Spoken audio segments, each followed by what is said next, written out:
ஒவ்வொரு வருஷமும் 18 million people heart attack and other related டிசீசஸ்னால் இறக்குறாங்க. இது பார்த்திங்கன்னா 32% of the total global death.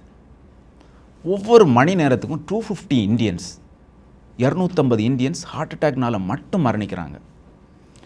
பொதுவாகவே இந்த சவுத் ஏஷியன் பாப்புலேஷனில் ஹார்ட் அட்டாக் இன்சிடென்சஸ் ரொம்பவே அதிகம். அதிலும் குறிப்பாக இந்தியன்ஸை பார்த்திங்கன்னா அமெரிக்கன்ஸை விட 4 டைம்ஸ் ஹார்ட் அட்டாக் வர்றதுக்கான டெண்டன்சி அதிகம். சைனீஸை விட 6 டைம்ஸ் ஹார்ட் அட்டாக் வர்றதுக்கான டெண்டன்சி அதிகம். ஜாப்பனீஸை விட 20 டைம்ஸ் ஹார்ட் அட்டாக் வர்றதுக்கான டெண்டன்சி அதிகம். இந்தியாவில் பார்த்திங்கன்னா நம்ம தமிழ்நாடு, கேரளா மற்றும் பஞ்சாபில் தான் இந்த ஹார்ட் அட்டாக் இன்சிடென்சஸ் ரொம்பவே அதிகமாக மற்ற மாநிலத்தை விட அதிகமாக இருக்குது. இன்னும் பார்த்திங்கன்னா இந்தியன்ஸுக்கு ஹார்ட் அட்டாக் 10 இயர்ஸ் ஏர்லியராகவே வந்துடுது.